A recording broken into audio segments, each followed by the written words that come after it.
couple of years. Brown drives. That's not the first time we've seen a superstar in Derrick White sacrifice the body. Scoring net. Knocked away.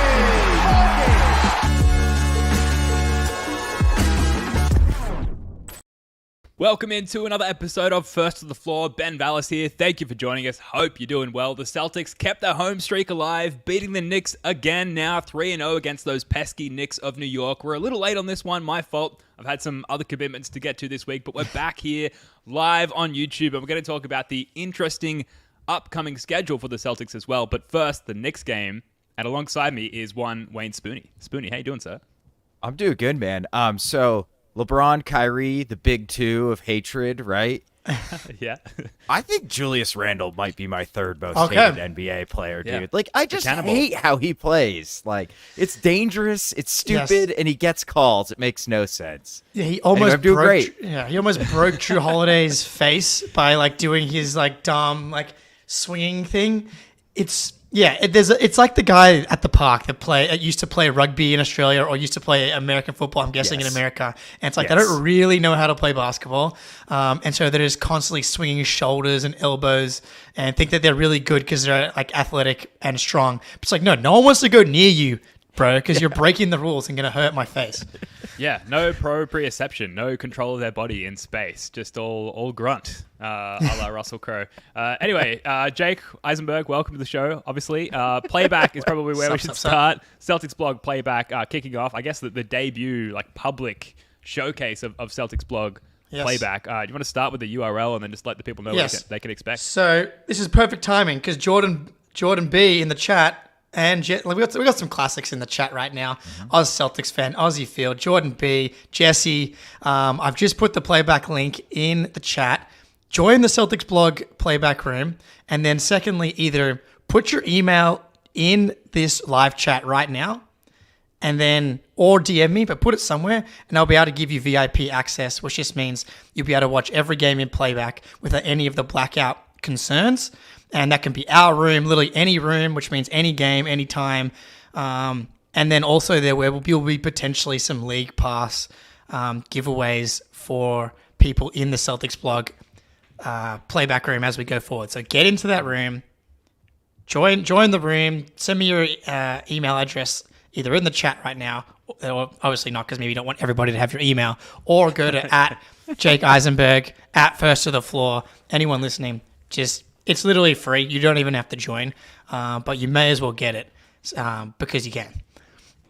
Yeah, don't dox yourself, but definitely come along to the Celtics blog Playback debut tomorrow. It's going to be a lot of fun. It's if you've joined our Playback room before, it's the same thing. It's going to be the three of us kicking tomorrow, it off, but with Celtics blog's hopefully reach and audience and a few new audience members hopefully dropping by and subscribing to that room. I think it's low at the moment given that we haven't done a stream on it yet. It's up to like 17 subs. But so get over there, subscribe, and hopefully we'll see you there tomorrow. I'll also plug Celtics Late Night. Jake and I are going to stay up till 2 p.m. in the afternoon here in Australia and host Celtics Late Night. That's right. So make sure you subscribe to the First of the Floor YouTube channel for that, particularly if you're watching over on CLNS. Oh, yeah. All right, just to clarify, Ricky in the chat here, Playback is during the game. And so we have both the commentary going live, so Jrue in the background, and then also, but it'll be me, Spoony, Ben. Basically, it's just like watching the game with your buddies at home, and with also a podcast feel, at the timeouts at halftime, and then also we're probably going to start getting people up on stage at halftime and do a bit of a halftime show, getting people chatting if they want. Yeah, we're super exciting. Bit of trivia, maybe throw some Jordan Crawford questions at the people. We've certainly got a big backlog saved, ready to go for those who aren't familiar with our trivia shows. All right, the Celtics, they beat the Knicks what feels like a lifetime ago, several lifetimes ago now. Big break here, 133-123. Spoony, I guess we won't go too long on this given that it's a distant memory now, but what were your overall takeaways from the game? All right, so I try not to complain about the refs when we lose. So allow me to engage in some complaints when we've won. That was one of the most one-sided refereed games I've ever witnessed. Like, Randall would stiff-arm someone, jump into them, and go to the free throw line for 2 shots. I mean, there was all these little touch fouls called on the Celtics on the perimeter. Celtics got none of that on the other side. You could tell it frustrated them because Jalen got tossed for saying, "You suck, ref." And I think Mazzulla thought that was absolutely hilarious. So it was just like bizarrely, terribly reffed, unfortunately, again, which is obviously a theme of NBA basketball. I will say, if you're kind of a newer fan, this isn't new. They were like literally rigging games 20 years ago. So this incompetence is an improvement. But overall, the Celtics have had a very, very bad habit of letting poorly officiated games take them out of the game plan, and they start doing very stupid things. And they were extremely, extremely professional against the Knicks. I thought especially the Jays. Thank God Porzingis is back, because like they just clearly trust him more than anyone else on the roster, and they're just more willing to get off the ball when Porzingis is out there with them. So I really liked both of their approach. Like Jalen had one time, it was one of those pull-up threes with like 20 seconds on the shot clock. He pulls up, and then instead of shooting it, he just dropped it down to KP, and KP got fouled 2 shots. And I was like, that is growth right there in the flesh. So I just really liked their approach offensively. And defensively, the first half was a disaster, but then I thought they were great in the second half and fourth quarter especially. Yeah, the Celtics offense was good. Yay. That was exciting. that was the third quarter was good. You know, the turnovers were down. A lot of the stuff that they'd been struggling with against a team like the Knicks, where they're a really tough team to play against.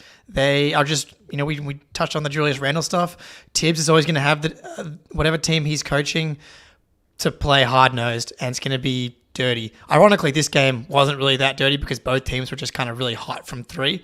But you know, the Knicks, where are they on defense? Like they're a 9th in the NBA on defense, and the Celtics played really well on offense. My favorite thing was the turnovers across the board. To have 7 turnovers in the game, perfect for a team that's really been struggling with turnovers lately. And then to actually turn the Knicks over 13 times. I don't know what it is. For some reason, we just like haven't been able to generate turnovers again this year. We're like second last in the league in generating turnovers, despite having, you know, the stock exchange. Like Jalen and Jason both feel like they get hands in passing lanes. It just hasn't clicked yet. But to win the turnover battle by like a almost double was really encouraging. What do you think of the theory that, you know, one of the reasons behind our inability to turn teams over is because we're essentially like back on our heels defensively and like defending the point of attack at the rim or whatever it may be, and just being solid, for lack of a better term, defensively, rather than gambling on steals and taking charges and things like that? Yeah, I think that's fair, but I still don't understand why we're second last. Like, I just think with like the way that, especially Jrue Holiday, he kind of gambles a fair bit. I do wonder, again, 20 games is a lot, but also not a lot at the same time, if it does start to turn around, because it is something that I know that they've tried to make a bit more of a focus. But I think that's definitely part of it. And again, it doesn't matter to me that much because the defense has still been really good. The part of the turnovers that I like is that it gets the offense going, and that's why I like turnovers. We also don't take charges. We've taken 5 charges this year. 5. That's like, I feel like Marcus Smart has done that in a game almost. Yeah. He almost did it in 10 seconds against James Harden one time. That's right. So, and the offensive fouls count as turnovers, and like we're just not generating them at all. You know who we miss? Blake Griffin. I was going to say. Charge master, dude. He took like 25 last year, you know? That's what we're literally on pace for, that many for the season. So, that's another big part of it too. But yeah, I think you guys are right. We're sort of a more passive defensive scheme. It's not necessarily a bad thing, but like you got to think Tatum, White, Brown, Holiday, like that. It just kind of baffles the mind we're this bad, honestly.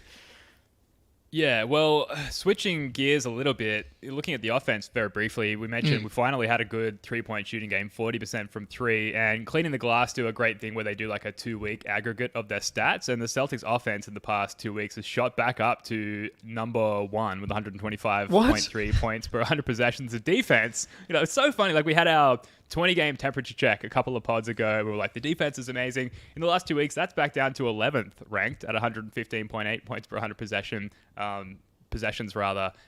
Jumping all over the place, and 2 weeks is a big enough stretch to, I guess, like really gauge trends as far as like how a team is performing.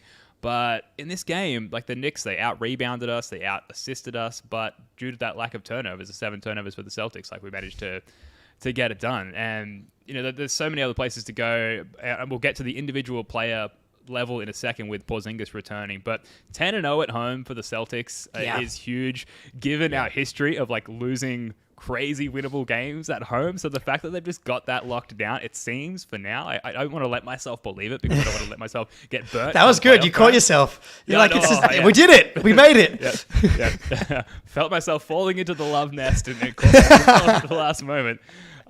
Anything else at a macro level, at a team level on this one, guys, before we get to Porzingis' sweet return? No, I think you nailed it. The home thing, the home court advantage is a thing that has been confounding. Like last year, why were they not good at home? Where they were elite on the road. They're 6-5, I think, on the road this year. And yeah, that makes sense. 10-0 plus 6. Well done, Jake. 16-5. Look, he's getting better every day. But with math. But at the same time, like I still feel like really confident in this team's ability to go on the road and win any game, just because we've seen it over the last 2 playoff runs. But to actually have confidence going into home, like going to the playoffs, that they're going to win big home games would be really nice. And the only way they're going to do that is to win games at home. 10-0 is a pretty good way to start. Yeah, absolutely. Right. Now, Jake, Kristaps Porzingis, pictured in sunglasses below here if you're watching on YouTube, came back, scored all the points to begin the game, and then for everybody else, like we said with that Jalen example earlier, opened up the floor for everybody and just so quickly, within like 30 seconds, reminded us all how much of an unlockable, unlocking attribute he is to this team as far as how much he makes life easier for everybody else. What I guess just at a macro level again, what did you notice from Porzingis' return? Man, how good is it to have the Bear Slayer back? He just makes everything go. Like, I think this team can be really good. There he is, the Bear Slayer. This team can be really good without Porzingis. I think without Porzingis, they can still have a really good defense. I think the offense, even though it struggled without Porzingis out there, I think we've covered it. I feel like the last couple of weeks was a little bit of shooting luck. But when he's out there, the way that the offense works, what he's able to do at a 3-level, ability is just something that Al Horford can't do. Is incredible as all Al Horford has been. Porzingis just gives this offense a completely different level of juice. And the way that defenses are just terrified of Porzingis. Most of that was just a preamble because I didn't have time to upload a clip, and now it's uploaded. But I've got 3 clips here of KP's gravity and how defenses are just terrified of him. So the Scout called this one out on the broadcast. Hartenstein terrified to leave. Porzingis opens the lane for D. White for the dunk. Next time, pick and pop with Porzingis. Both guys just crash straight to Porzingis, leaves Jrue Holiday wide open in the corner. Just splash. And then this last one, again, Mitchell Robinson really scared to leave Porzingis. The paint just wide open. Someone has to help to Jrue Holiday in the middle of the paint. Kicks to Derrick White wide open in the corner. I was joking with Carl on Twitter. It's just parting like the Red Seas. Is the next name for Porzingis Moses. The way that he's able to just part the Red Sea that is defenses in the middle of the paint here. And as a man with Jewish heritage, I think we can pull off the Latvian Moses that we've acquired here. But it is a thing. Like he knocks down those 2 threes early, and then for the rest of the game, both Hartenstein and Mitchell Robinson and all it takes is one step, one little hesitancy, 1/2 second of being hesitant, and next thing you know, It's Jrue Holiday wide open. Offense gets moving. The driving kick game's going, and we put up 133 points. The Latvian Moses. That's right, Carl. There's literally no way the phrase Latvian Moses has ever been said before in history either. That is an entirely new phrase. But yeah, I think that second clip especially really highlights how much he bends the defense. Like when he rolls on that pick and pop and he gets hit with the pass, the Knicks aren't even in that bad a defensive position. No. And DiVincenzo isn't helping off of Holiday, and he just sprints, full sprint to the above the break to get to Porzingis, and he's leaving a 40% three-point shooter alone just because they're so terrified of what Porzingis can do out of that pick and pop when he gets the ball. It's just so helpful to have that third guy who just makes life so much more difficult for defenses, and just the way that it really looks like the guys are starting to get which is kind of ironic because he hasn't played, but they're really comfortable with him and where he wants the ball in his spots. Like a couple times he would just get the switch, he'd just kind of amble over to the high post, and they would just hit him in the high post, and he's just like turning over Brunson and just shooting. Brunson's like grabbing him, like titty twistering him, and he's still just like burying free throw line jump shots in his face. So it's last resort. What else is there to do at this point? Yeah. There's nothing. Terrible refs. It's a Thibodeau defense. It's a Thibodeau scheme, a titty twister. The triple T. That's right. Thibodeau titty twister. Yeah, I look in that first stint of like pre-injury games for KP here. I was kind of finding myself getting frustrated at times where he was pump faking on those pick and pop looks, where he clearly, once you factor in the addition of his height, he had plenty of space to get those shots off, and he was doing that a whole bunch in DC with the Wizards there. Mostly because he didn't have many other options to kick to and sort of consider that would be a better look than a wide-ish open pick and pop three. In this game, he jacked a few of those. He's pulled the trigger on a few of those looks quite early, which I think opened up those looks. He ran that Derrick White dunk clip earlier. If it wasn't for him being so trigger happy earlier in the game, like I don't think that Derrick White gets that lane. So I was really satisfied to see that he was just pulling the trigger on those looks rather than pump faking, which he's been doing earlier in the season. Yeah, I think that's a really good point. It's like the inverse of how we need Tatum and Jalen and Derrick and Jrue to get downhill to open up the three game. Once Porzingis starts if he makes 1 3, everyone's like, damn it, he's making threes and we're gonna have to cover him. And it's funny because I don't know, did they work on this in practice? We had this weird little break in the schedule, but on our most recent episode talking about how, Porzingis' 3-point percentage being at 32, and us kind of saying how it feels like he just hasn't been getting clean catches. They've been throwing it to him either a half second late or just off. And in this game, pinpoint, especially those first two. Tatum straight off the pick and pop, that like signature Tatum behind the back to the top of the key, right on the money. Jalen, and these passes are simple. They're like one pass away on the wing. It's just they're all on target, and he knocked them down. Was just, eventually he was going to start knocking these shots down. I don't know. It felt like the passes were way cleaner than they have been in the past, and lo and behold, they went in. Now, we've got a few people in the chat saying that they actually met Kristaps Porzingis tonight somewhere in Boston. And he did a lot of pro Banner 18 talk during those meetings, which is good to see. Someone I would personally love to meet is Derrick White.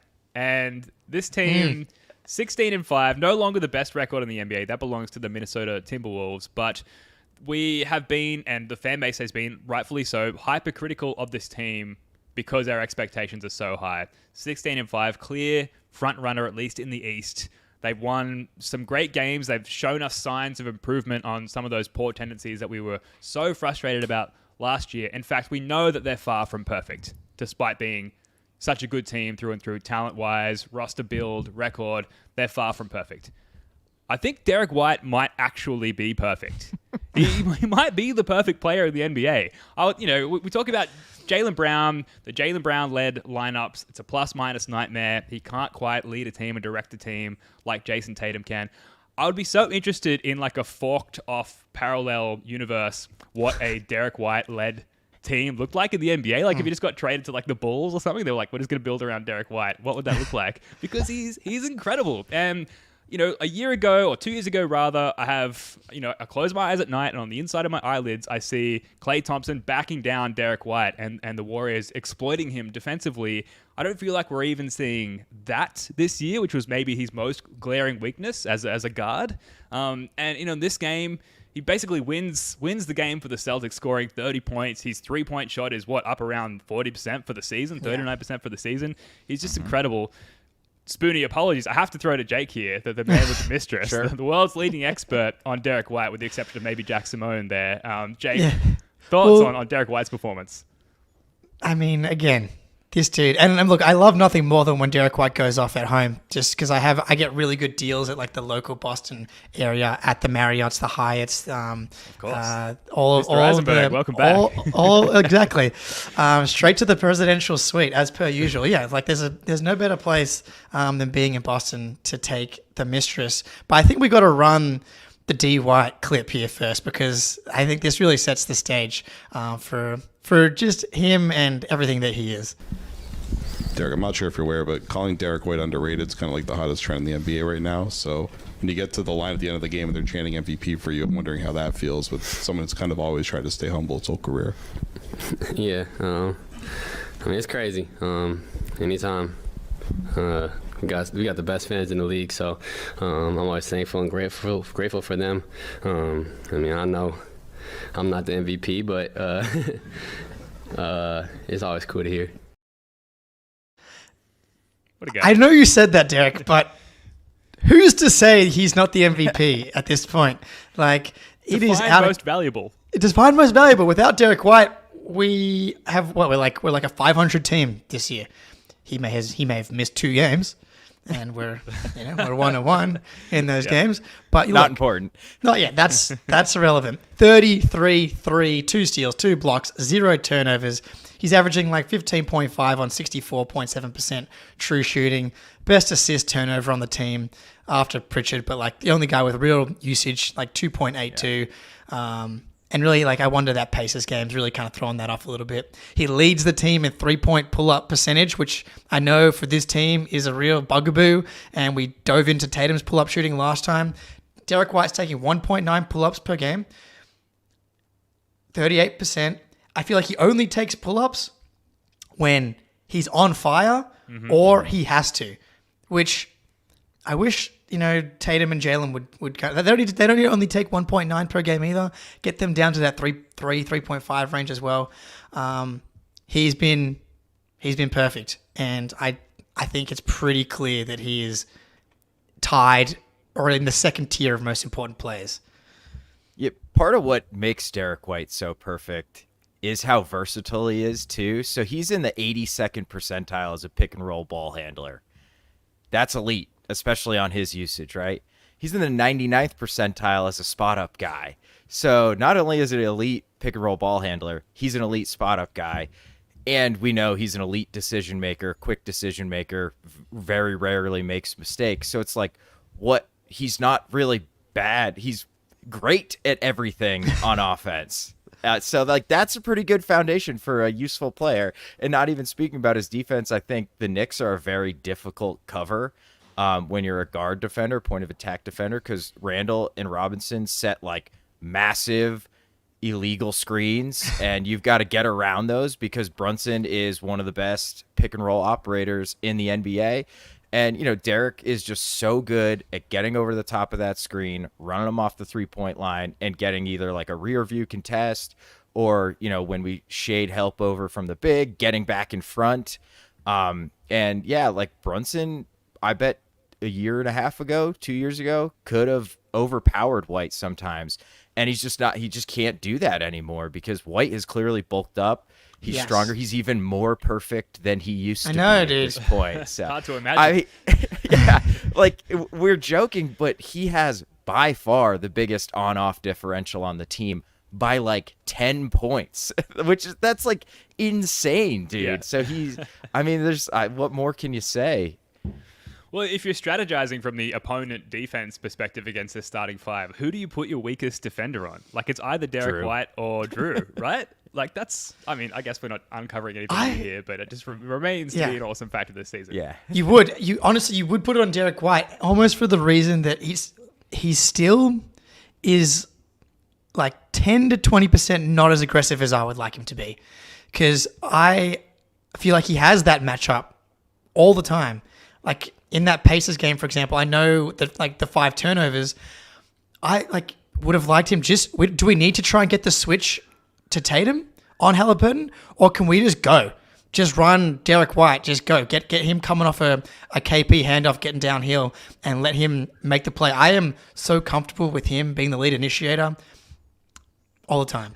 Going back and watching the second Sixers game where he had 3 monster buckets after the Sixers made a run. It's just like, yeah, I feel so safe and comfortable in the hands. The soft hands of Derrick White.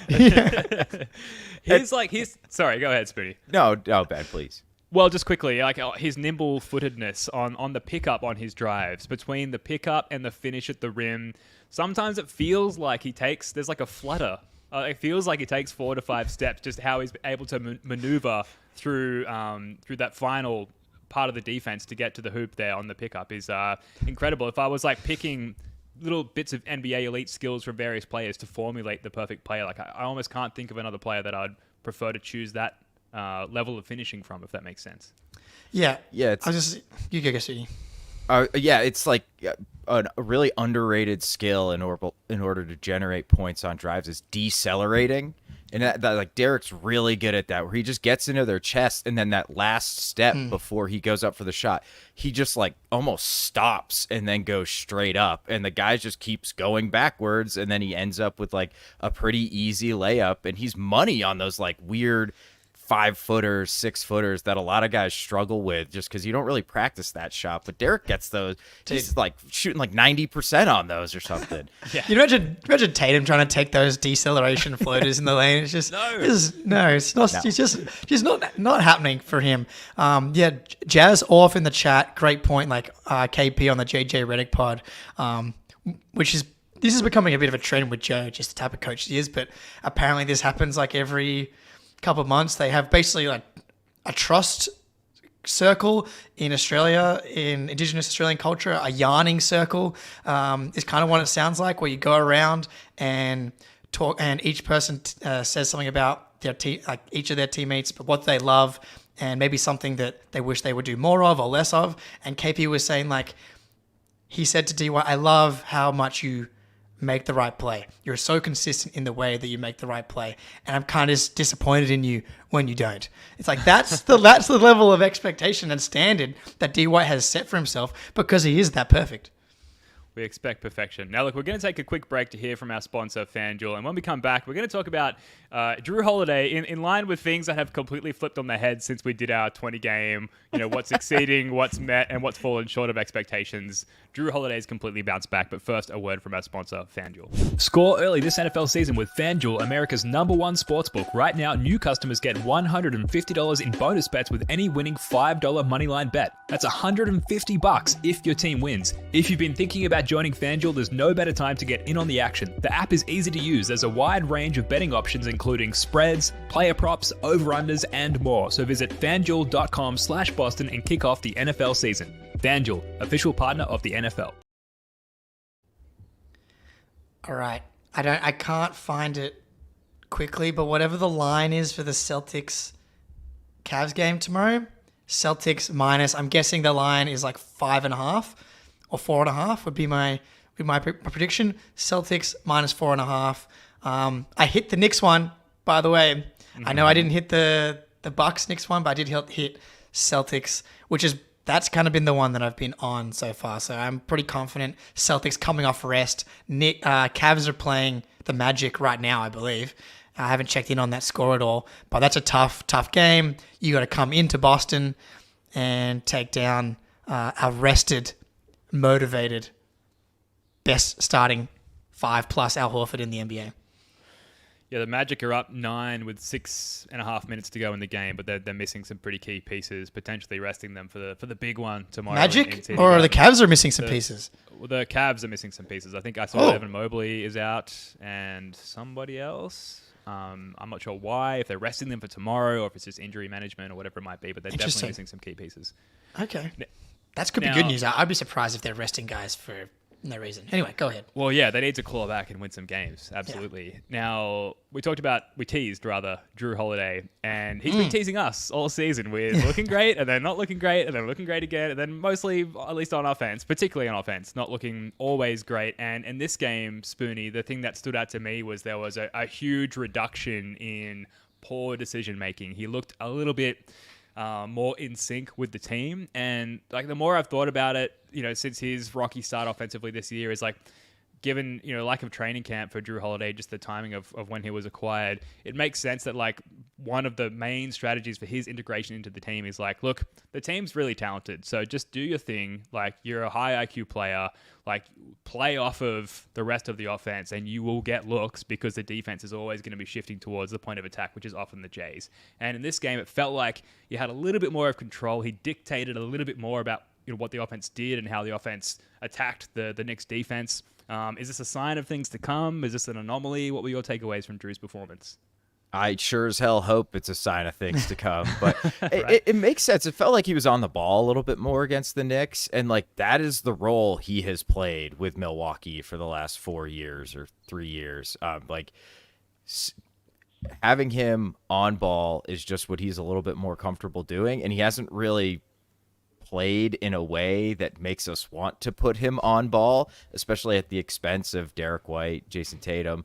But he does have a really high upside as a ball handler. And, we saw it where he could get downhill, he could post guys up. And when he's not throwing incredibly dumb passes, like he is a good playmaker. Like he can certainly bend a defense, cause help, and make the right play. So, yeah, I think it's a difficult transition to go from a team's primary lead ball handler to like the 4th, 5th option, and he's definitely had tons of growing pains, but it's going to take time. There'll probably be more kind of blips or and valleys, but it's nice to see against a good team him fitting in and playing great, because recently especially we have not seen a lot of that from him. Yeah, this is awesome. And this is why so many people were excited when Jrue Holiday was traded here, because he does have a much higher offensive upside than someone like Marcus Smart. And great mute. Great timing on the mute there. Yeah, I'm a professional over here. Bro, baby. For him to go 7 from 11, feel comfortable, confident. Something that I maybe need to do a deep dive into is, and Troy Mackey in the chat here is on it, it's like we forget that this team has been together for such a short time. I definitely forget that, and my brain's been destroyed by marketing and social media. My attention span is so short. I have the brain of a goldfish. I need everything now. I can't remember back to 21, 22 when the Celtics were 4 games below 500, and I was like, I hope they just try really hard down the stretch here and play the young guys, and we get like the 16th pick for them to flip it around and become the most dominant team in the NBA for a 3-month stretch. I can't remember back that far. So I need to like remind myself that teams have the ability to get better, turn things around, improve as the season goes along. The Miami Heat comes to mind. They had a season where they were like one of the worst teams in the league in the first half, looking like a top 3 lottery pick, to having one of the best records in the league in the second half and making the playoffs. Yeah, I agree. Fill apart memories, overrated. Just live in the moment. Forget the losses. Live in the wins. And just having a look at like what teams that ended up being really good started off slow. And again, we're 16-5. We were like, we're not going to be as good as that start last year. But I think we're gonna end up getting pretty close to that 21-5 start, considering we're already 16-5. But having a bit of a deep dive into some teams that made a lot of changes in the offseason, and how long does it take for those teams to gel? There's a reason why teams that make really big trades at the deadline almost never win the title. Like, there's one example of a team winning the championship while making a star trade at the deadline, and it's the Rockets when they traded for I always do this, always forget. I think was it Clyde Drexler, and I always get him confused with someone. I thought you were going to say Lakers with Gasol. Oh, was that a deadline move though? It wasn't at the beginning of the season, that's for sure. Yeah, well, the point is though, they always win the title the next year, and as when you make that in-season trade. The difference is the Celtics have made this trade at the beginning of the season, and that means they've got plenty of time to work this thing out. There we go. I just thought it was Clyde. It was Clyde. Yeah. Yeah. But And of course, with Gasol, obviously, they won the following year. It was the Celtics, the team that we cover, who won the year that they made that trade. So apologies. Yes. Look, we've got a couple of more things to rattle through before we get to the upcoming schedule. And I was thinking about skipping this, but I think it's important. Kristaps Porzingis' effect on the offense. Jake, the addition to points per 100 that he makes on the team, I think it's worth calling out. I mean, look, we looked at those clips earlier where he is the Latvian Moses, and literally the paint opens up. Teams are just terrified of him. As good of a shooter as Al Horford is, and we're going to do a bit of a deep dive on those numbers in a second here, teams are so scared of Porzingis. His offensive gravity is something that the team doesn't have without him. I do think that there is something to be said for the Celtics just making shots. Like Jrue Holiday going 7 for 11. I do think he just made some of these like left-handed layups and hook shots that he historically makes and just has not been making for the most part this season. And they went in. Absolutely, Porzingis is the ceiling of this team. He is the reason this team has the potential, in my opinion, to be a cut above everybody else in the Eastern Conference. But I think they just made a lot of shots at the same time. Yeah, a lot. I went through and looked at all our 3-point looks, and they were ranged from makeable to like wide open. So I think we've been generating those types of looks basically all season. We still haven't been making them, so it's nice to see them finally go in. But yeah, KP 1.5 points per 100 better on offense when he's on the court, and about 2 points per 100 better on defense when he's on the court. So 3.4 points per 100 with him on. So he's having a positive impact on a team with a bunch of very good players. So, I mean, that just shows you, boom. Yeah, like you said, Jake, he's the ceiling. He just makes everything easier for everybody on both sides of the ball. He looked good as well. I thought he pulled up a little gingerly from the jump ball.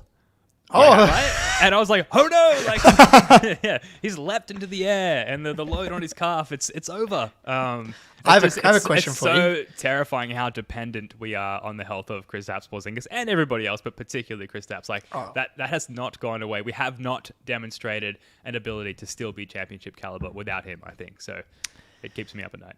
Yeah, look. Again, I think if we don't have Porzingis, we are still good enough to make the finals. That's just how good the team is. But there's a ceiling on this team with a healthy Porzingis, similar to Rob.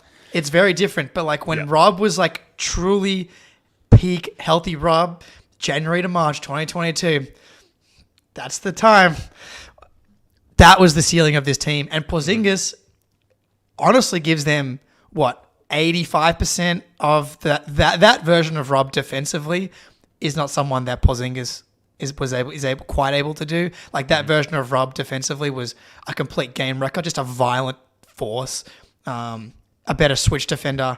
But offensively, it's not close, obviously, because the lob threat, I think they're pretty similar. But then obviously what Porzingis gives you on the other end, this guy completely changes who they are as a team. I have a question for you, Ben. Did you see the video of Porzingis like having one more sip of his Diet Coke as the game started?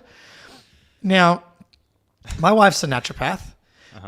Diet Coke is not something that's good for you, generally anyway, but like as it pertains to muscles, you can dehydrate you. It's just not good to drink before you play basketball at the NBA level. Thoughts, concerns?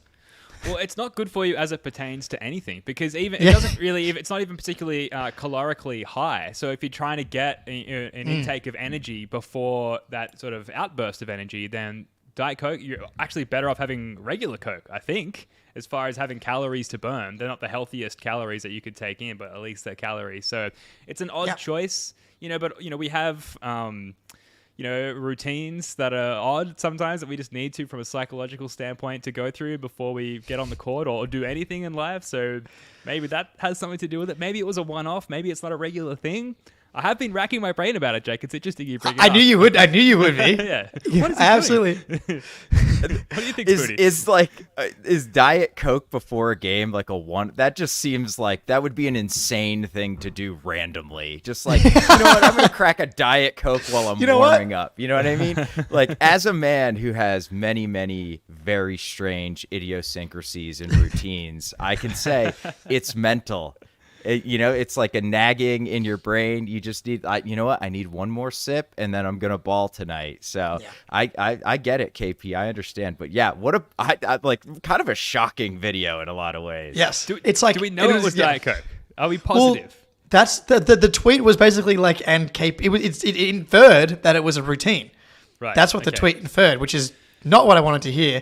And the way that he had the last sip was like clearly a man who's like, this is the last and the most perfect sip, and now I'm gonna go 7 for 7 on my next 7 shots, and he did. Do you guys have any weird like pre-game routines or anything routines that are sort of off the beaten track of what's accepted? Well, I have a very sensitive stomach, so I have to like have a proper full meal like 4 hours before I actually play, and then I just have like small increments of like fruit, and then it's an Australian candy. You probably know it, Ben. Zappos. There's like these, and the purple ones in particular, just like very sour candy. Smash a Greek yogurt before I do just about. I'm addicted to Greek yogurt. What? So maybe That is an hour weird. before I play. Yeah, I know. I'm a strange dude, man. But dude, it's good. It's protein, a little bit of fat, a little bit of sugar. It's like the perfect energy for running around for an hour and a half. You know? It sits in your stomach. Yeah, though. I don't know. That's not for my stomach. That is not good. Here we go. We've got a couple My Aussies in the stomach chat is here. conditioned. Yeah. Lovely Zappos, purple Zappos. We'll have to send Spoonie some Zappos as our next Australian care package. Yeah, bring them to Vegas. Oh, yeah. Yes, facts. please. Yeah, We'll bring some. And anyone who's meeting up with us in Vegas, bring your weird pre-game supplements with you. Speaking of which, I was going to say cocaine, but no, I have a pre-workout supplement. Don't bring that. A pre-workout supplement that I have before the gym, before games. And it works. I don't know what it is. It's like, especially with weightlifting, it like brings the blood to the surface of your skin and helps you get like those last reps out. That is my mother. I'm like, who is this? Yeah. Hi, Mom. Well, of course, I agree, cocaine Jackie Spooner. One time. The one time Spoonie's mum comes on the show, I bring up all I these know, substances. right? We should move on. She's cool. We got to check in on our best player, Jason Tatum, who I think was slightly better than what he has been the last 5 or so games. He was a little bit more reliable, struggled to assert himself early in the game, but I think that's becoming a trend where he sort of lets the game play out. That's almost like the narrative of the game play out in front of him before he decides how to assert himself. I don't know, Spoonie, what do you think?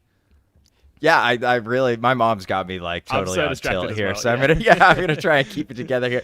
No, I thought this is the type of game we want to see from Tatum with this team, with all this firepower around him. He does not need to be the number one star every single night, take the most shots. Like, he was moving the ball. I thought he was making quicker decisions, which is something we've been absolutely begging him to do. And you got to do it against the Knicks.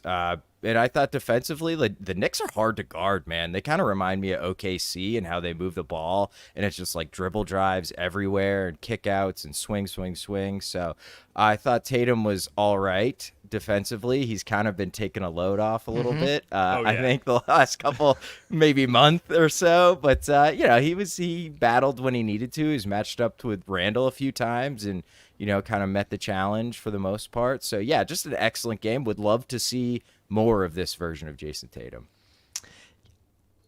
I would like to see him be assertive earlier. And this doesn't have to be shooting. Like, it's so simple. He did it with the KP pick and pop. Like, similar to KP, Tatum has absurd gravity. Defenses are terrified of him as well. It's like, you don't have to take a bunch of shots. It's just literally probing the defense, getting downhill, and making easy passes, which he definitely did throughout the game. And it didn't really matter because the Celtics started offensively hot. But, like, I watch some of these other teams, like the Thunder. SGA is the perfect example of this, and a guy who has like 20 plus drives per game. And we covered the drive numbers, like Tatum's in like the 60s. I would just like him to get downhill more often. And he took 9 3-pointers. It's 2 more than I would like, but realistically, that's never going to happen. It's going to be in the 8 range. And there was just one that annoyed me where he got Hartenstein on the switch, 15 seconds left on the shot clock, 5 dribbles, pull up. And it's like, we know that you can get downhill against Hartenstein. We know. And it's just like, it's fine. It's not a big deal. He went 3 for 9. He easily could have gone 4 for 9. But honestly, I think that's why the 3-point percentage is coming down. And Spoonie, you hit on this before the season. The reason the 3-point percentage is down is because he takes 2 to 3 really difficult shots per game when he doesn't have to. And that is a perfect example of like, he should have taken 8 3-pointers. He should have gone 3 for 8, and he ends up being like 38% from the floor, from 3, and he should have had 2 more rim attempts. And it's just like, I'm just starting to have like really high expectations for Tatum in that I agree that he had a really good game, but I'm also like, there's 10% Letty left on the table.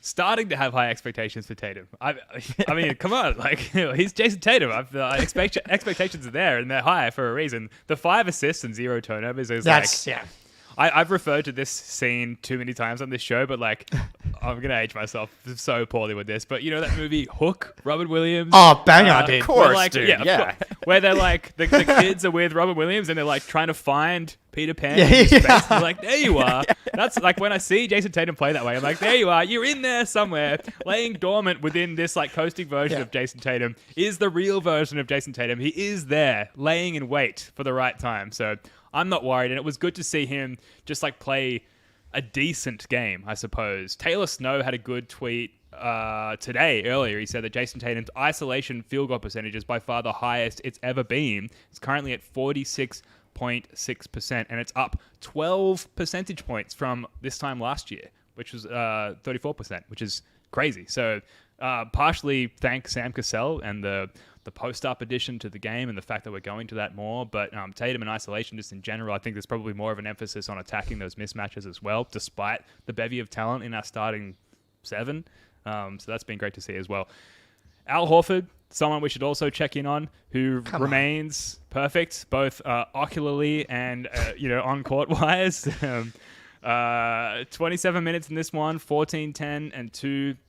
He hit a really important 3 to end the third quarter. I think there was 0.8 seconds left. It was on a Tatum assist, and it was when the Knicks were sort of coming back pre-Jalen ejection, but still, where they were sort of making their run, and Al Horford just nullified that with another corner 3, and that's becoming more reliable. We're getting back to when Al catches with a glimmer of space in the corner. You're like, bam, this is going down on like that sort of Sam Hauser level of reliability. So the fact that he's 37, he's still great defensively. He can still switch onto smaller guards, and now his shot is back as well, Jake. This is the Al Horford we know and love, somehow, still. So because we had this weird break in the schedule, I was just thinking about Al Horford because that's what you do when you're a fan of the Celtics. And Yes. Alone, get a moment alone. Yeah. yeah. And like, the 3-point numbers have climbed back up again. And I was like, I just wanted to go back and look at his shooting for his career, basically. And so you kind of go back to 2015, 2016. That's when he actually started shooting. Before that, he was taking less than 1 attempt per game. That was the first year he started taking 2.8 attempts per game. So 9 regular seasons, he's shooting 37.3%. That's like 759 attempts out of 2,033. And 7 playoff runs, 40.2%. Like, this is, we talk about the large sample size of shooters. Yes, dreaming of Horford juice seems to be a trend here. The mistress is getting jealous. They know us well. It's great. It's great to see it. Yeah, a lot of great inside jokes happening in the chat here. We absolutely love to see it. But so, we've got like a 9-year sample size of Horford being that grades out to 39.4%. That's an elite shooter, to quote Al Horford, and just made me think, like, looking at all the numbers, how much it sucks that last year's playoff run. It's like a really big outlier when I look at the numbers. Like every single playoff run that he's had besides last season has been 35% or higher. And last playoffs, obviously, he was the 29%. That's also not including the Philly sweep where he played for Philly and he got swept by the Celtics. He took 4 attempts in 4 games, like total, in that series. That's over 4 games. Mm-hmm. That's 1 per game. Again, great at maths. Just how do you screw up using Al Horford this badly when it's so clearly that he can play so many different ways at the 5, at the 4, defensively versatile, switch, playing drop? How did they screw this man's life up so badly? It's honestly confounding.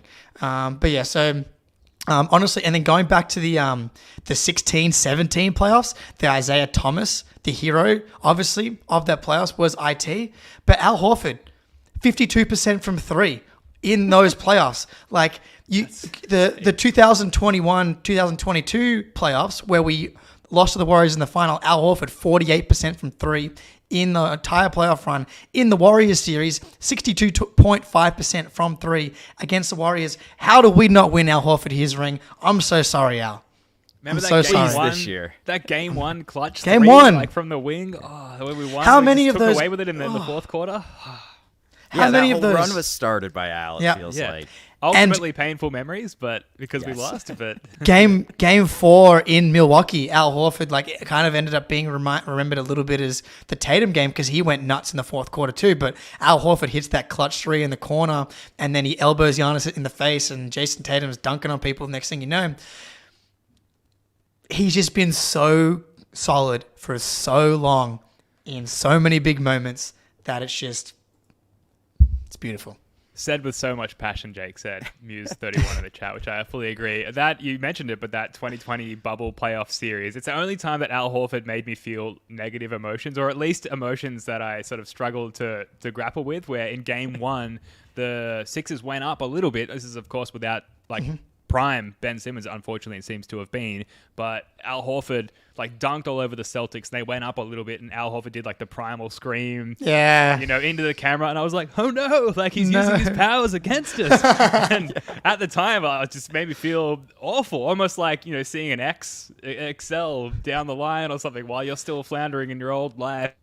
It felt, I'm still grasping at it today, struggling to deal with it. Clearly. I'm so, can barely articulate it, but I'm so glad that he's back with us and still doing his thing at age 37. It's amazing. I feel like we've had so many of these segments Al Horford so far this year in 21 games, and fortunately it looks like we'll be able to continue to do so.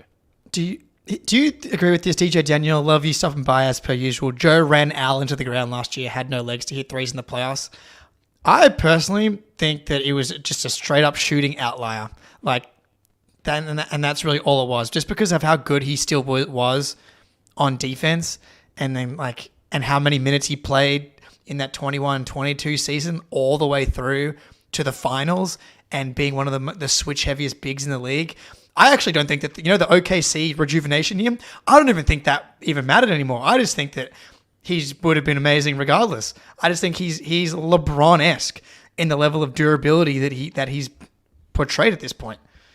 Look, he takes care of that perfect body very damn well. right. You know what I mean? But look, as the captain of the don't play Al Horford too many minutes train, I don't know. It's really hard to Of course. It's kind of impossible to know. The shots didn't go in, but he did have that one game where he went 5 of 7 from 3, and it's was he just feeling good that game? Well, I do think though. Let's not find out. let's just keep the minutes where they are. He's playing 28 minutes a game. They should start to go Lower. back down now. They went back up because KP hurt his calf, and Al Horford had to put on the cape to save the Celtics, as he's done for his entire existence as a Boston Celtic. But yeah, I agree. Let's not find out. Let's get to the playoffs. Al Horford's played 26.5 minutes per game. I know that's too high for you guys, but I just don't think it's realistic to keep this man off the court much If more. Spoonie has to stand outside of Joe Mazzulla's house with a stereo begging for low Al Horford minutes, I'm sure that he will do it. Absolutely. All this talk about AI taking over the world. Imagine if it was just Al. Everyone was talking about Al. It was just a lot of Al Horford's taking over the world. Look, let's end on the crazy upcoming schedule for the Celtics. They've just played the second toughest schedule per strength of schedule. And Well, yeah, on dunks and threes, they've got like the strength of schedule, and apparently they've had the second hardest schedule so far.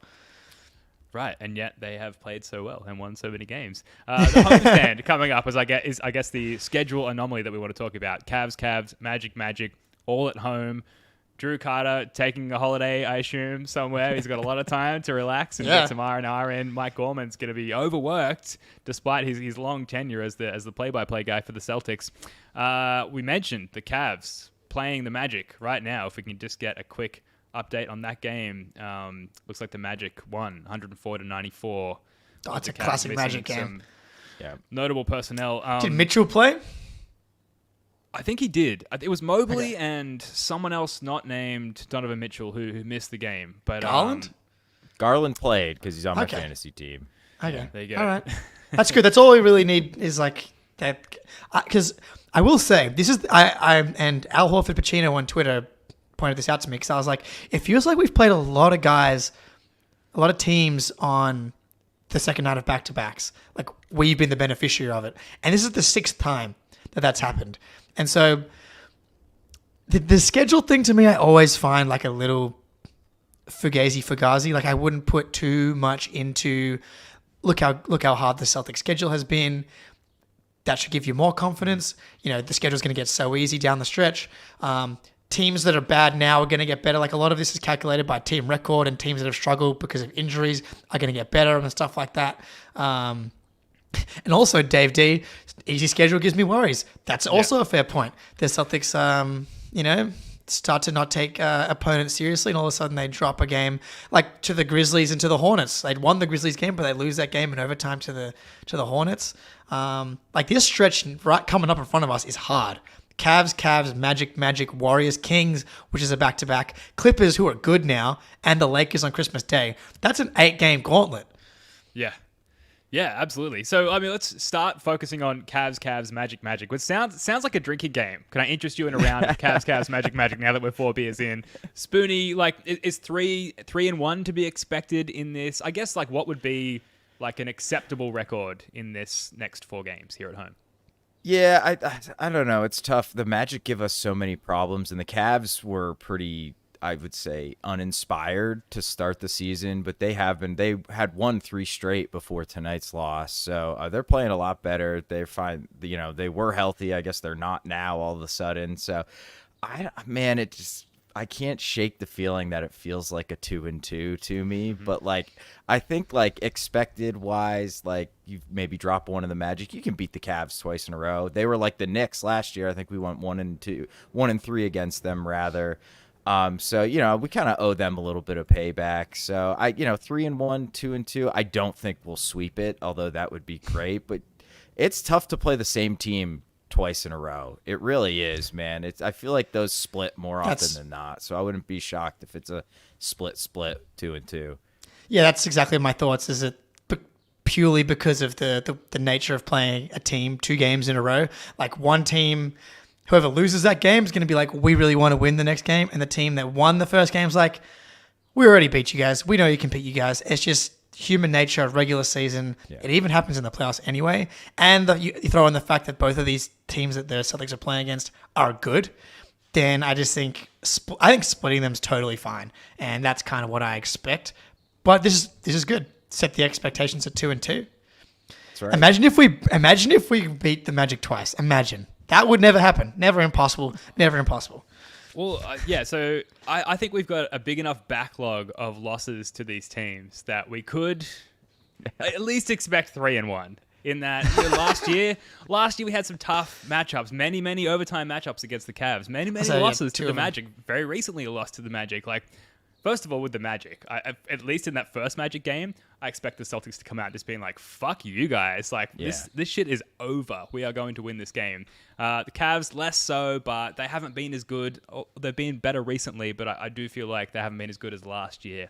And the Celtics maybe have some vengefulness in their approach to that. That said, you mentioned beating teams back to back.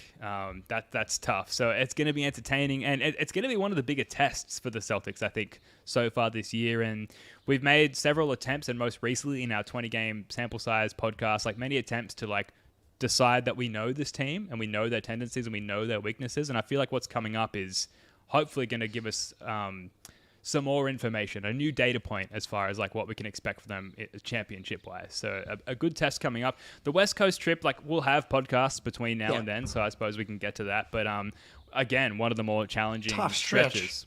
And Lakers on Christmas Day, it's a huge game that you want to get up for, but that's the tail end of a road trip. It looks like there, Jake. So, it's hard to imagine where they can pull the energy from.